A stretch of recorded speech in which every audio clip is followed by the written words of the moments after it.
What's going on, YouTube? I am Germ here, and today we're going to be talking a little bit about the CS markets, where they have been going over the past couple weeks, and maybe where they're headed into the future as well. I know there's all different kinds of talks, there's all different kinds of thoughts and opinions. People are panicking, people are scared, people are worried, people are just really pessimistic and kind of talking trash, and talking trash about the game and investing in skins and the markets and all different kinds of things right now. But I want to give some of my thoughts and opinions, hopefully give you guys a different perspective or some different ideas, and maybe even some strategies and ways to handle these things going forward into the future. So that being said, let's get right into this.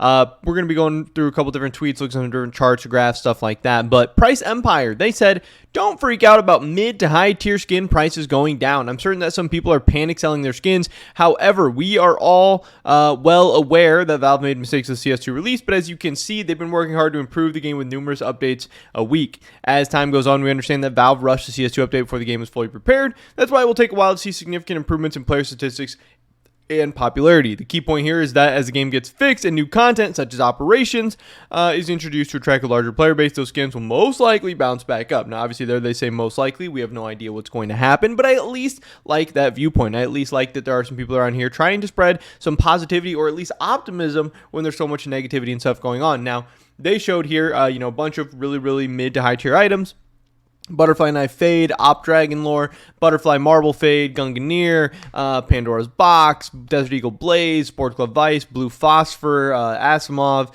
Butterfly Tiger Tooth, Vulcan, Dragon Lore. Some of the stuff I have owned, some of the stuff I sold out of recently. Again, we know the video I made talking about how I decided to sell my Blue Phosphor before the CS2 release, but I do own an Asimov, I do own a Vulcan. I don't think I have anything else here on this list, but definitely some stuff I'd be interested in listing. And you can see here that things have not been going so great for all of this stuff recently. In the last 60 days, some of the stuff is down as much as 17%, 22%, I guess, is the highest. In the last month, things are down as much as close to 22% again. In the last week, down 7%, 5%, 6%. And in the past 24 hours, even, I don't know when this tweet was posted, on October 21st. So today that I'm recording this, a lot of the stuff is still kind of going down. Some of the stuff may be plateauing, maybe, hitting a bottom. Who knows? But things are down, but they're saying, hey, don't panic, don't freak out. And they're saying this in response to a lot of people panicking, freaking out. They're saying don't freak out is because people are freaking out, and they're trying to, prevent some of that, or at least provide the opposite side, which I do think makes a lot of sense, and I do think that is a very fair perspective.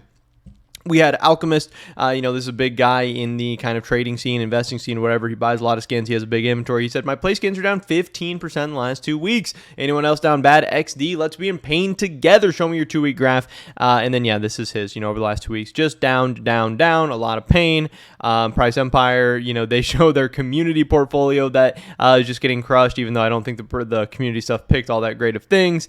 But yeah, I don't know. It's been tough. We also had Jesus, who tweeted this out, which I thought was interesting. He said, earlier this year, speculators pumped the value of every CS skin under the delusion, strong word choice there, that CS2 would immediately be the greatest game ever made and change the world. It wasn't, and now reality has caught up to the prices. This will get worse before it gets better. Now, again, he shows kind of the similar picture there. And yes, if you look back to April or March, whatever, of 2023, you will see that everything in CS2 exploded at just insane prices. And then people expected, once the CS2 release happened, that was on CS2 hype. Once the CS2 release happened, that things were just going up and up and up. But really, that was a lot of flawed logic, and really a lot of that didn't make sense looking back on it, because so much of those gains were already priced in. When CS2 got announced, the market exploded, and yes, it started to go down over time, so maybe you could have said you were buying the dip a little bit or whatever, but again, you're going to say, oh, well, the CS2 release is going to skyrocket them, when everyone knew the CS2 release was coming. So why wouldn't some of those gains already be priced in? Now the only way that CS2 was actually going to make these skins go up is if it brings in a ton of new players, and if it continues to grow the game. And with that, you need to see the successful game first, and you need to have Valve doing a lot of good stuff. So far, Valve has pretty much brought nothing new to the table with CS2, especially, like from the beta to the main release, and they haven't really given people a reason to be excited, or for people to, come to the game that haven't already. It just, right now, this game is a prettier but worse version of CSGO. I mean, really, it's just CSGO copy and pasted onto a new engine with some bugs. Yes, I do think the game looks beautiful. I think it's fun to play, but I thought CSGO was fun to play. So, people who like CSGO are going to play CS2. People who didn't like CSGO aren't going to play CS2, and there's no reason to come back right now. But if Valve does decide to start dropping new maps, new game modes, new operations, new skins, new cases, they bring in people that like opening cases. They bring in like people who like trying out new maps. They bring in a new game mode that maybe people like. They bring Danger Zone to CS2, which obviously was kind of a flop, but maybe some people like that, or maybe they decide there's a new way to make it bigger, better, whatever. They bring in some of the Battle Royale crowd. Like right now, there's just no reason for people to be playing this game. On top of the fact that a lot of these games were already priced in, so this has just been a disaster for a lot of skins. But with all that being said, the skin market is not crashing. Yes, it has dropped, and maybe it's like a mini crash or whatever, but it's not like things are down like 40%, 50%. Skins aren't going to zero. Skins are still holding up very, very strong prices. And if you zoom out, you can see that still over time, skins are continuing to go up. Yes, they had this huge uptick for CS2, and yes, they have come down since then, but over time, it's still, from what I remember, it still looks like a pretty smooth graph overall. And we can kind of look at Esport Fire to visualize a little bit what I'm talking about there. If we scroll up to the top and look at the CS entire market graph, and we can look back to previously, here is the insane CS2 hype. Here's where things were before the insane CS2 hype in like January, February of 2023. And yes, from here we have come down. But if you look back to here, we are still on a big uptrend. There's no need to panic. There's no need to worry. This is no huge major disaster. And again, if you look at the Esport Fire 300 graph, which is kind of like their index or whatever, same type of story. Yes, we are way down from these peaks in April, and yes, this is tough for people who bought in April or May or June. Like, yeah, you are feeling some pain, but again, look back from November, December, January, February of 2023, and we're still on kind of this very, very smooth upward trend. Just, we had a little crazy event in between, and if Valve does start to change some things, add some new content, I still think things are going to be okay. Now, again, here, a lot of people are talking about, guns and gloves and knives and all this stuff, but also at the end of the day, you have to remember that these are not some of the best investments. Knives and guns and gloves have not been the best performing assets. So yes, a lot of play skins and even higher end stuff has gone down, but also you need to look at a lot of the other things like cases, which have actually continued to still do okay.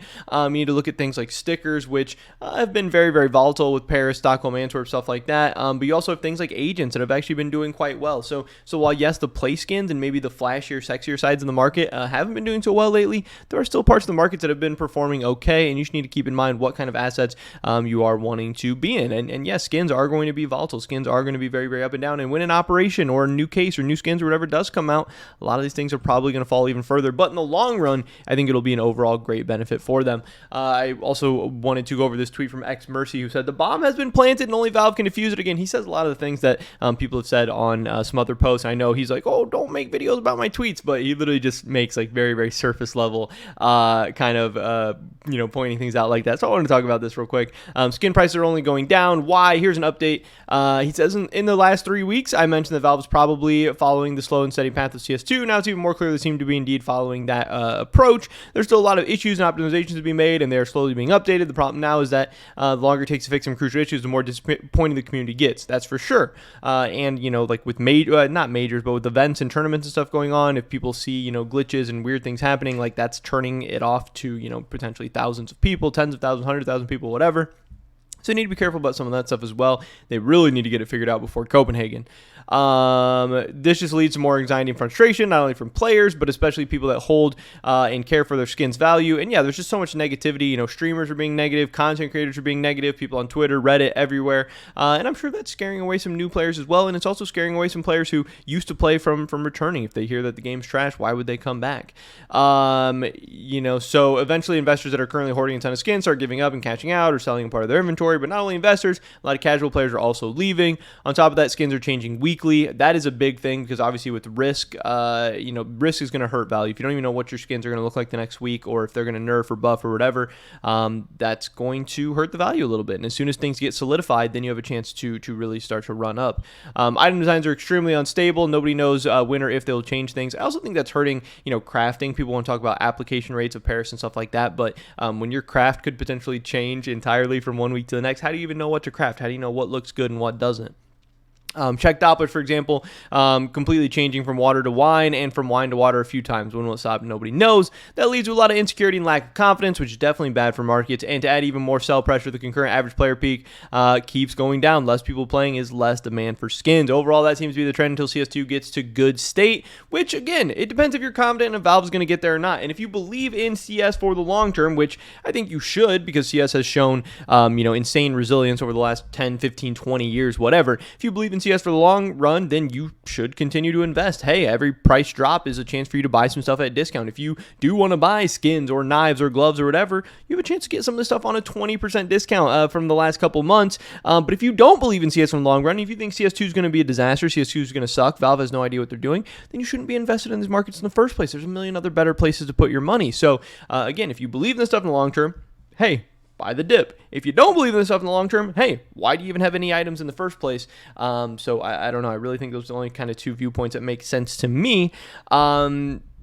So overall, that seems to be the trend until CS2 gets to a good place. But as I said previously, the new content will probably come flooded with new cosmetic items that will keep adding more sell pressure.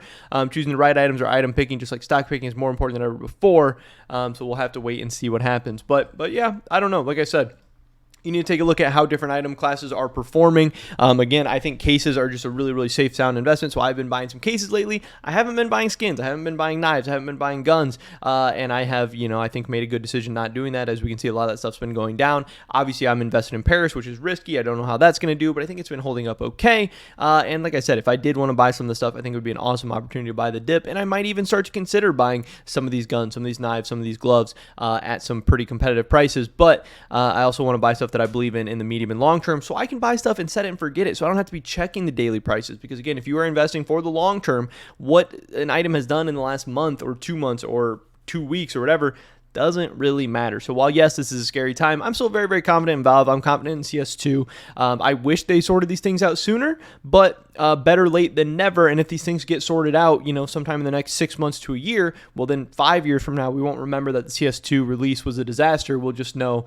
where we're at. And if CS2 is a great, amazing game and the community's growing and thriving, that will really be all that matters at the end of the day. But that's kind of what you're betting against, because there's a chance that doesn't happen. I don't know. Pretty much it was the video today, guys. Everyone is panicking, freaking out as usual. And like usual, I'm going to tell everyone to just relax and everything's probably going to be okay. But hopefully I catch you guys in the next one. Until then, peace.